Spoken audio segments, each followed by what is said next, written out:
నమస్తే, welcome to one TV news. ముందుగా బులెటిన్లో హెడ్లైన్స్ చూద్దాం.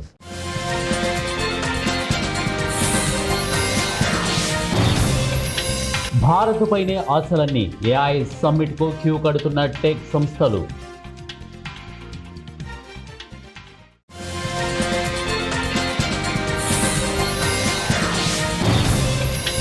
అసెంబ్లీలో ఆవు కథలు చెప్పకూడదు, మంత్రులకు సీఎం చంద్రబాబు దిశానిర్దేశం.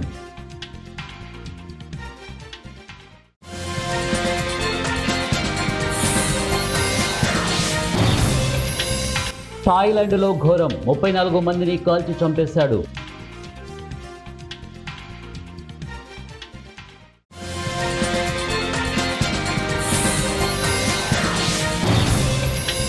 నేడు భారత్ బంద్, 10కి పైగా కేంద్ర కార్మిక రైతు సంఘాల పిలుపు. బులెటిన్లో డీటెయిల్ చూద్దాం. పటిష్టమైన ఐటీ రంగం, భారీ స్థాయిలో ఇంటర్నెట్ వినియోగదారులున్న భారత్పై ప్రస్తుతం టెక్ దిగ్గజాలు అనేక ఆశలు పెట్టుకున్నాయి. మరికొన్ని రోజుల్లో ఢిల్లీలో జరగనున్న ఏఐ సమ్మిట్లో పాల్గొనేందుకు అమెరికా సిలికాన్ వ్యాలీకి చెందిన అతిరథ మహారథులు అందరూ హాజరవుతున్నారు.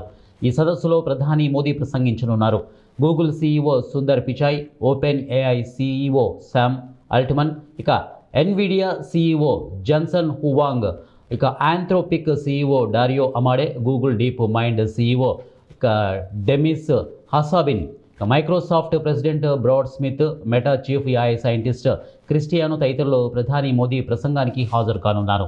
అమరావతి వేదికగా ముఖ్యమంత్రి చంద్రబాబు నాయుడు అధ్యక్షతన జరిగిన కేబినెట్ సమావేశంలో పలు కీలక నిర్ణయాలు తీసుకున్నారు.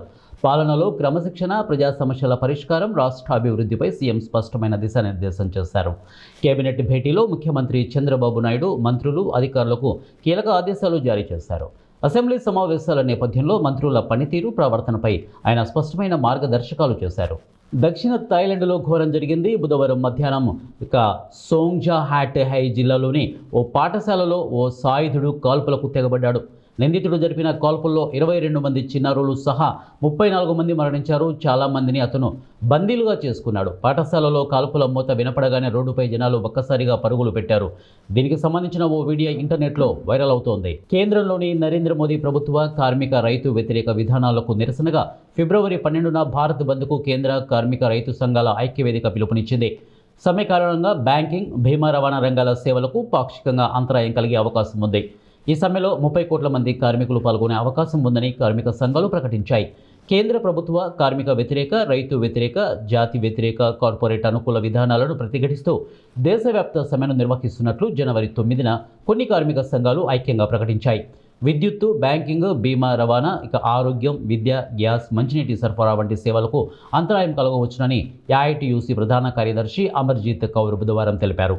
జనవరి 27న బ్యాంకుల సమైక్య ఫ్రంట్ సమ్మె నిర్వహించడంతో రేపటి సమ్మెలో అన్ని బ్యాంకు సంఘాలు పాల్గొనకపోవచ్చని ఆమె చెప్పారు.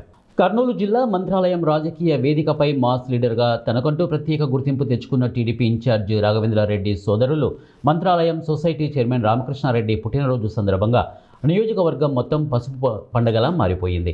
4 మండలాల అధ్యక్షులు, కూటమి నాయకులు, కార్యకర్తలు పెద్ద ఎత్తున పాల్గొని సంబరాలు ఘనంగా నిర్వహించారు.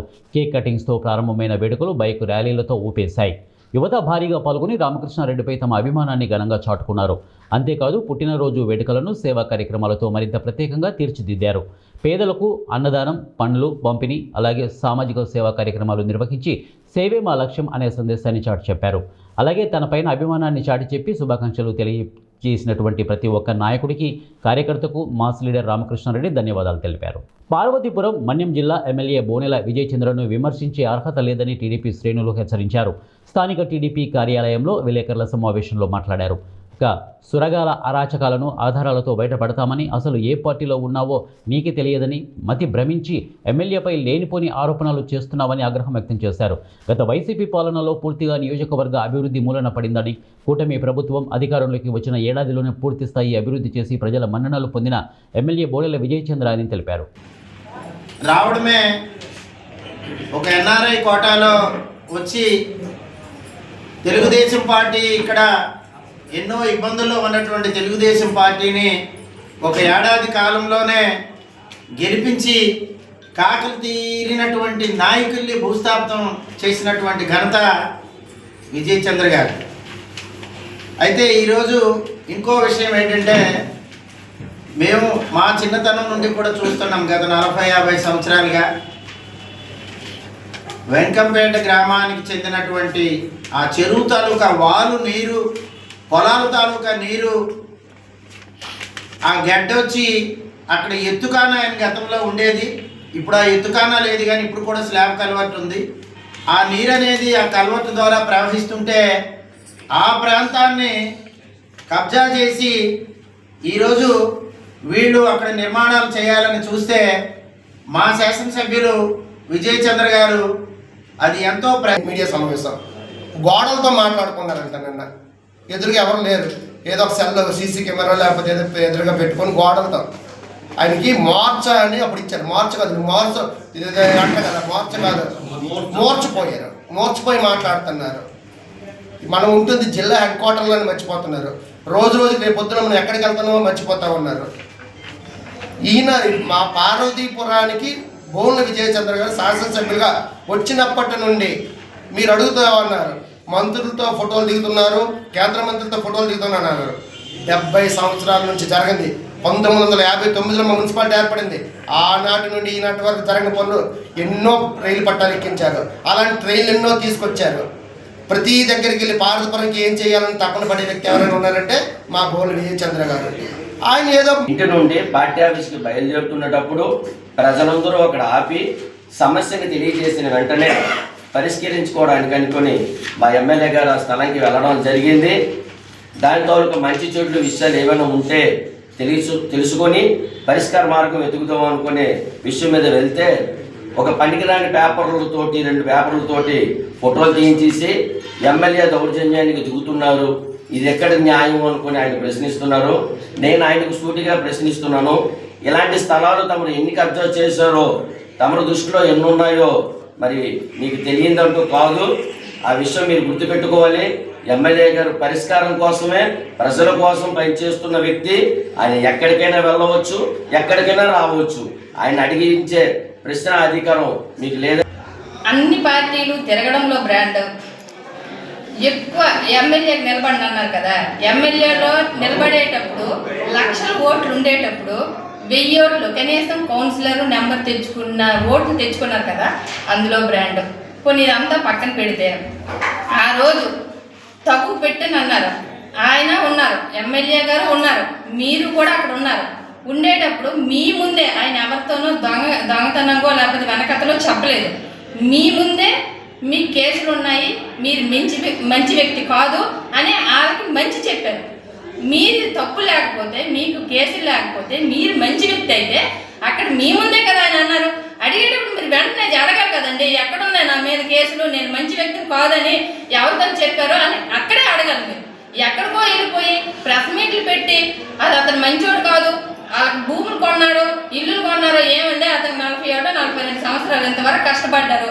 1-2 భూమి కొనుక్కొని ఇల్లు కట్టుకోవాలని ఆశ ఎవరికైనా ఉంటుంది కదండి. అది ఒక్కసారి ఆలోచించి తర్వాత. సాధారణంగా ఎన్నికల్లో గెలవడానికి నాయకులు ఆచరణలో సాధ్యం కాని హామీలను ఇచ్చి ఓటర్లను మభ్యపెట్టడం సర్వసాధారణం. కానీ ఓ వార్డు మెంబర్ ఎన్నికల్లో గెలవకముందే ఓటర్లను నకిలీ బంగారం పంపిణీ చేసిన సంఘటన రాజన్న సిరిసిల్ల జిల్లాలో చర్చనీయాంశంగా మారింది. సిరిసిల్లలో ఓటర్లకు నకిలీ బంగారం పంపిణీ చేశారు. మున్సిపల్ పరిధిలోని 25వ వార్డులో నకిలీ బంగారంతో ఓటర్లను ప్రసన్నం చేసుకునేందుకు స్వతంత్ర అభ్యర్థి వడ్నాల శ్రీనివాస్ ఒక్కో ఓటరుకు 3 గురిజాల బంగారం పంపిణీ చేశారు. బంగారం అని చెప్పి రాగి ఇచ్చి మోసం చేశాడని ఓటర్లు ఆగ్రహం వ్యక్తం చేస్తున్నారు. దయచేసి ప్రజలు గమనించి ఓట్లు వేయగలరు. ఇలాంటి మోసాలు చేస్తున్న వారిని తరిమి కొట్టగలరు. అభ్యర్థి స్వతంత్ర అభ్యర్థి. ఖమ్మం జిల్లా సత్తుపల్లి మున్సిపాలిటీలో 23 వార్డులకు సంబంధించినటువంటి బ్యాలెట్ బాక్సులను జ్యోతి నిలయంలో ఏర్పాటు చేసినటువంటి స్ట్రాంగ్ రూమ్లో అధికారులు భద్రపరిచారు. కల్లూరు మున్సిపాలిటీలో 20 వార్డులకు సంబంధించినటువంటి బ్యాలెట్ బాక్సులను హై స్కూల్లో ఏర్పాటు చేసిన స్ట్రాంగ్ రూమ్లో భద్రపరిచారు. చేసిన తర్వాత ఆరో గారి దగ్గర టోకెన్స్ ఉంటాయండి, మీరు డిన్నర్ చేసి వెళ్ళవలసిందిగా విజ్ఞప్తి.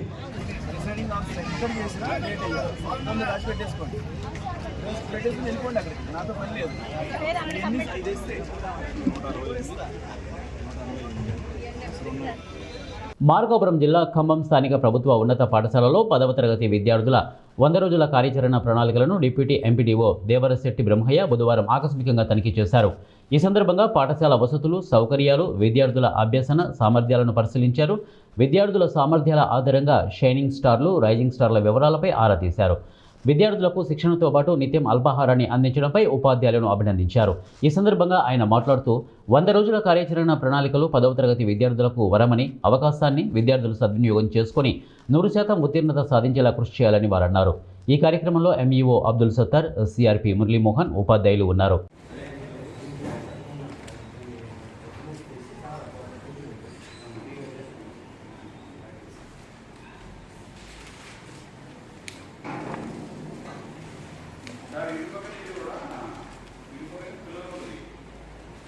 రాష్ట్ర వ్యాప్తంగా పెండింగ్లో ఉన్న 8,700 కోట్ల స్కాలర్షిప్ మరియు ఫీజు రియంబర్స్మెంట్ బకాయిలను వెంటనే విడుదల చేయాలని ఏబీవీపీ నాయకులు డిమాండ్ చేశారు. ఓయూ ఆర్ట్స్ కళాశాల వద్ద ఏర్పాటు చేసిన సమావేశంలో ఏబీవీపీ విద్యార్థి నేతలు మాట్లాడుతూ దాదాపు 83 కోట్ల స్కాలర్షిప్ ఫీజు రియంబర్స్మెంట్ ఉస్మానియా యూనివర్సిటీకి రావాల్సి ఉందన్నారు.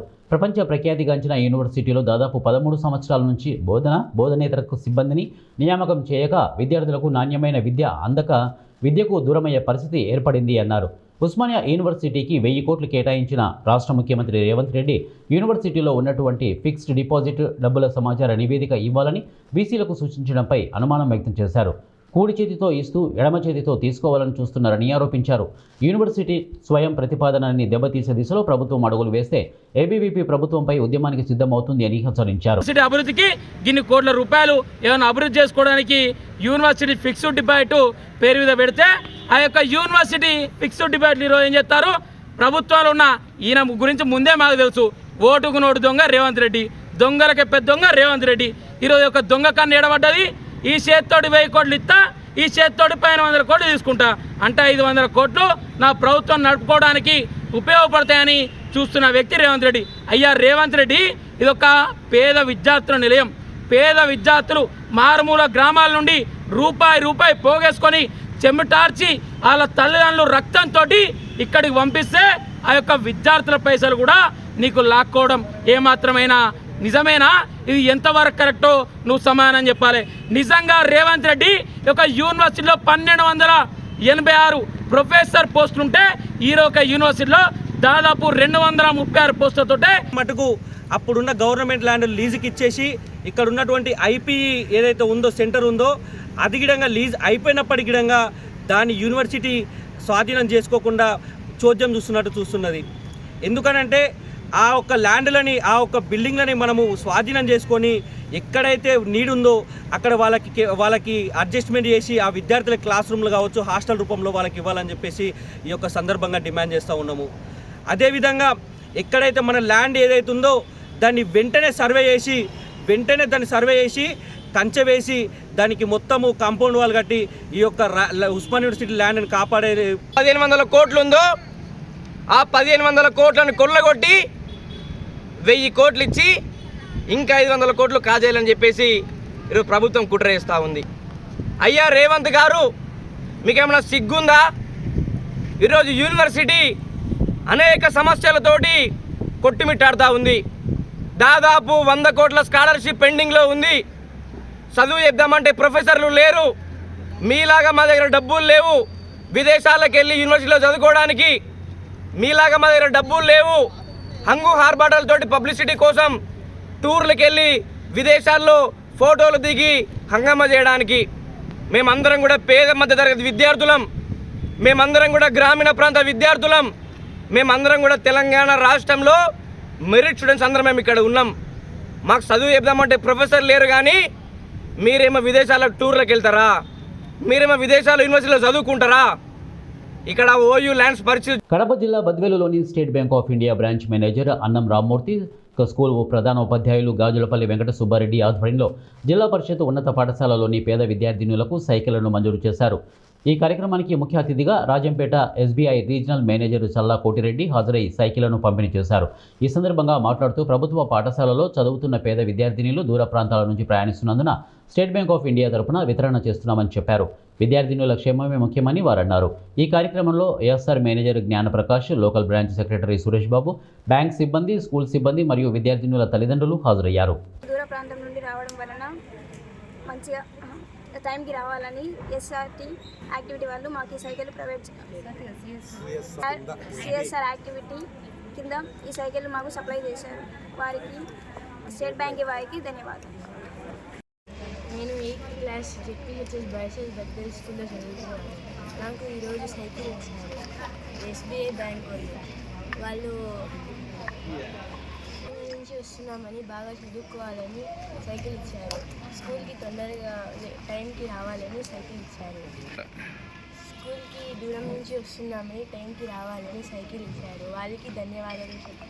10th క్లాస్ జెడ్పీహెచ్ఎస్ బాయ్స్ స్కూల్లో చదువుతున్నాను. పేదరికం నుండి స్కూల్కి లేట్ రావడం వల్ల వాళ్ళు ఎస్బీఐ బ్యాంక్ వాళ్ళు సిఎస్ఆర్ యాక్టివిటీ వలన మాకు సైకిళ్ళు అందించారు. టైంకి కరెక్ట్గా రావాలని, స్కూల్కి పేదవాళ్ళు రావలేకపోతున్నారని అర్థం చేసుకొని యాక్టివిటీ కింద కార్పొరేట్ సోషల్ రెస్పాన్సిబిలిటీ ఏదైతే ఉందో దాని కింద ఏదైతే ఇక్కడ poor and meritorious girl child's ఉన్నారో వాళ్లకు ఒక 5 మందికి ఇక్కడ జిల్లా ఉన్నత పాఠశాలలో చదివేటువంటి పిల్లలకు ఇక్కడ సిఎస్ఆర్ యాక్టివిటీ కింద సైకిళ్ళ పంపిణీ జరగడం జరిగింది. సో ఈ పిల్లలకు చాలా దూరభారం నుంచి వాళ్ళ పిల్లలు వస్తుంటారు ఇక్కడికి. సో వాళ్ళ సాధక బాధలన్నీ కూడా గుర్తించేసేసి వాళ్ళకు సౌకర్యార్థము ఈ సైకిళ్ళ వితరణ అయితే ఏదైతే జరిగింది. ప్రధానోపాధ్యాయులైనటువంటి వెంకట సుబ్బారెడ్డి అడిగిన వెంటనే state Bank of India CSR activity fund కింద గర్ల్ చైల్డ్కు వాళ్ళ విద్యాభ్యాసం కొనసాగించడానికి మధ్యలో వాళ్ళు పాఠశాలకు సరైన సమయంలో వచ్చి తద్వారా వాళ్ళ యొక్క మెరిటోరియస్ స్టూడెంట్స్ను గుర్తించి ఆ ఫండ్ కింద సిఎస్ఆర్ ఫండ్ కింద ఇవ్వడం అనేది చాలా మా పాఠశాలను గుర్తించి state Bank of India Badvel శాఖ వారు ఇవ్వడము వారికి ప్రత్యేకమైనటువంటి ధన్యవాదాలు తెలియజేస్తున్నాం. దీనివల్ల విద్యార్థులు సరైన సమయానికి పాఠశాలకు రావడం, తిరిగి ఇంటికి చేరుకునేటువంటి సదుపాయం అనేది ఉంది. కాబట్టి బస్సు కోసం వెయిట్ చేయాల్సినటువంటి పని విద్యార్థులకు ఉండదని తెలియజేస్తున్నాను. భవిష్యత్తులో కూడా ఎటువంటి మహాశివరాత్రి బ్రహ్మోత్సవాల నేపథ్యంలో శ్రీశైలం వెళ్లే భక్తులకు ఎలాంటి ఇబ్బందులు తలెత్తకుండా అధికార యంత్రాంగం అప్రమత్తమైంది. మార్కాపురం జాయింట్ కలెక్టర్ శ్రీనివాసులు బుధవారం దోర్నాలలో వివిధ శాఖల అధికారులతో సమీక్ష సమావేశం నిర్వహించి కీలక సూచనలు చేశారు. మహాశివరాత్రి సందర్భంగా ఏపీ, తెలంగాణ, కర్ణాటకతో పాటు వివిధ రాష్ట్రాల నుండి లక్షలాది మంది భక్తులు దోర్నాల మీదుగా శ్రీశైలం వెళ్తుండటంతో వారికి అవసరమైన ముందస్తు చర్యలు చేపట్టాలని జాయింట్ కలెక్టర్ శ్రీనివాసులు అధికారులను ఆదేశించారు. ట్రాఫిక్ నియంత్రణపై ప్రత్యేక దృష్టి పెట్టాలని, ఘాట్ రోడ్డులో వాహన రాకపోకలను సమర్థంగా నియంత్రించేలా పోలీస్ శాఖ చర్యలు తీసుకోవాలని సూచించారు.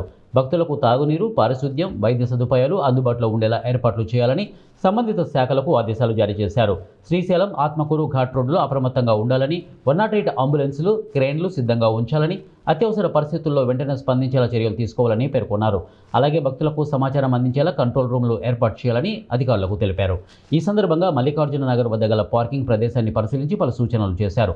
ఆయనతో పాటు Markapuram DSP Nagaraju, in charge sub collector Sivaramareddy, Yerragondapalem CI Ajay Kumar, Dornala MRO Ashok Reddy, SI Venkataramanaiah తదితరులు ఈ కార్యక్రమంలో పాల్గొన్నారు.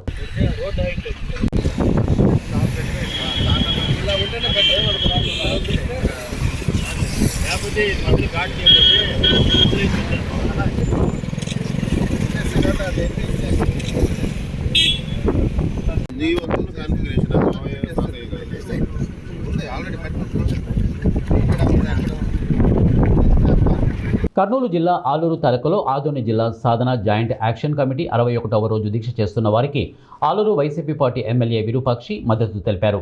ఆయన మీడియా సమావేశంలో మాట్లాడుతూ అన్ని విధాలుగా అభివృద్ధి చెందింది అని, ప్రభుత్వం మాత్రం సాకు చూపుతూ ఆదోని జిల్లాని చేయడం లేదని అన్నారు.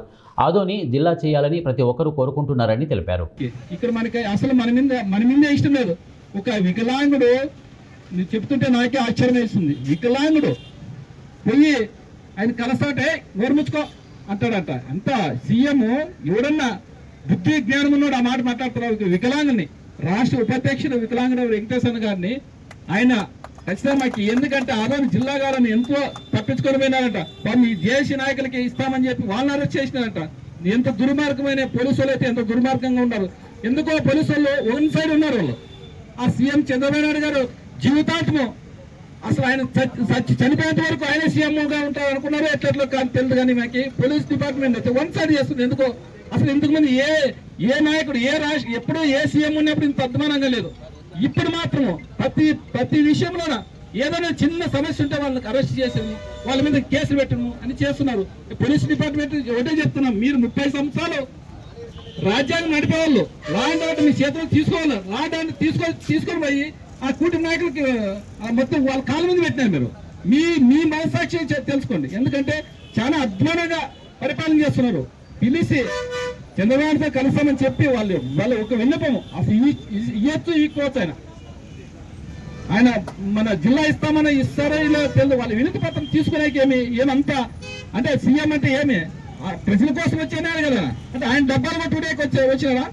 ప్రజల సమస్యలు వినాలా? మీ కుటుంబ నాయకులు చెప్పినవే కాదు వినేది చంద్రబాబు నాయుడు. ప్రజల సమస్యలు ఏమేమి సమస్యలు ఉన్నా మా పశ్చిమ ప్రాంతంలో చాలా వెనుకబడిన ప్రాంతం అది. నీకు మా ప్రాంతం ఓట్ల వరకే చూసుకుంటావు. తర్వాత అసలు ఇక్కడ ఏమి సస్తున్నదా బతుకుదని నీకు అవసరం లేదు.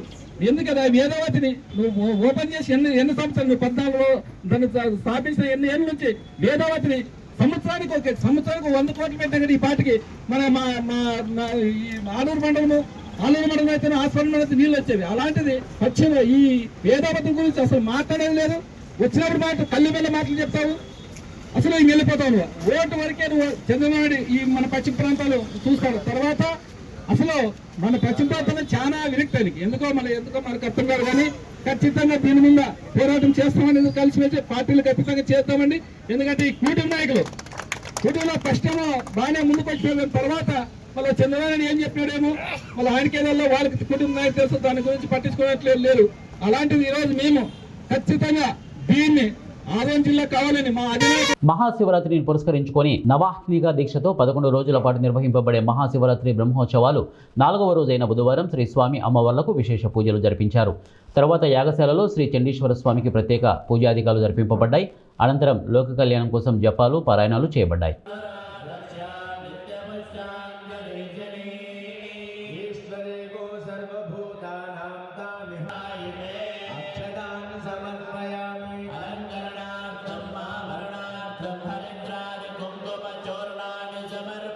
బులెటిన్ ముగించే ముందు హెడ్లైన్స్ మరొకసారి.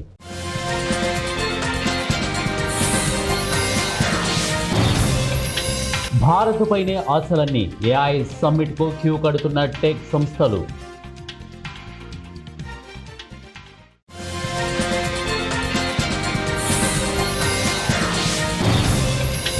అసెంబ్లీలో ఆవు కథలు చెప్పకూడదు, మంత్రులకు సీఎం చంద్రబాబు దిశానిర్దేశం.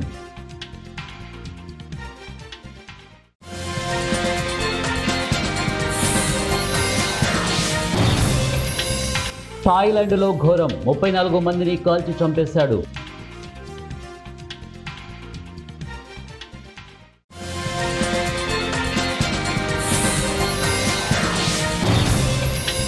నేడు భారత్ బంద్, 10కి పైగా కేంద్ర కార్మిక రైతు సంఘాల పిలుపు. ఇవి బులెటిన్ అప్డేట్స్. నెక్స్ట్ బులెటిన్లో కలుద్దాం. Until then keep watching 1TV news.